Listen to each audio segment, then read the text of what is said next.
Благодаря на всички вас. Благодаря, че ви има.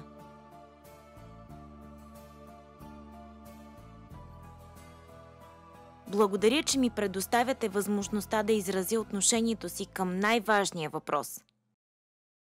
Защо сме родени? Всички майки ни раждат с неограничена любов в сърцето си. С неограничени човешки добродетели.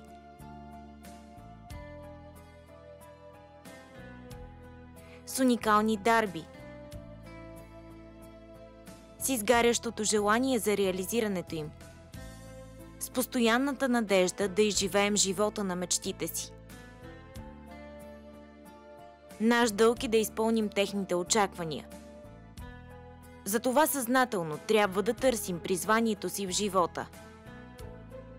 Да си поставяме високи цели, съответстващи на мечтите ни. Да се посветим на тях и повече да се наслаждаваме на пътя за постигането им, отколкото на крайния резултат. Да преоткрием работата, която ни зарежда с енергия, вместо да я отнема. Работа, за която не ни трябва воля да я започнем, а ни е необходима воля, за да спрем.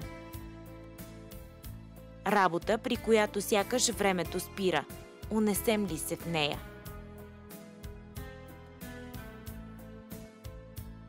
Тогава всичко това се превръща в най-приятното занимание. Занимание, в което се влюбваме и го изпълняваме с любов, както любовта на майките при раждането ни.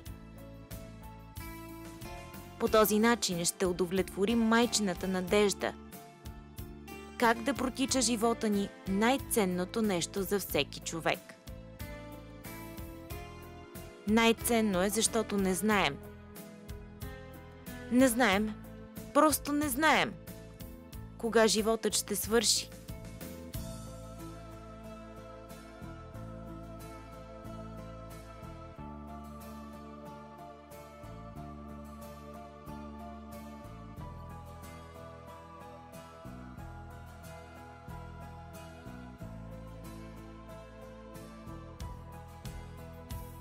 Затова винаги денят трябва да го започваме с благодарност, когато отворим очите си сутринта и да го завършваме с прошка, преди да ги затворим вечер.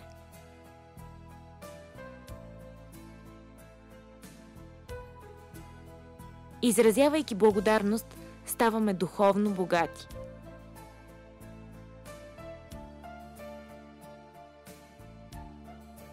Прощавайки, пречистваме тялото, ума и душата си.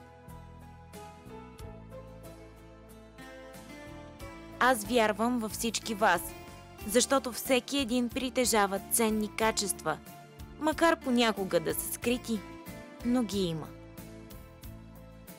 Има ги, защото сме родени с любов от майките ни.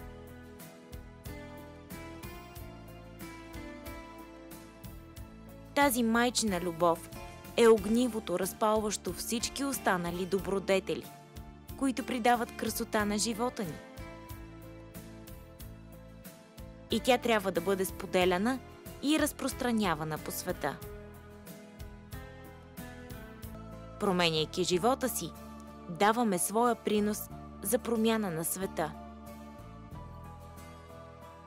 Всичко това има стойност единствено когато се прилага и споделя от всички ни. Благодаря на всички вас. Просто благодаря, че ви има.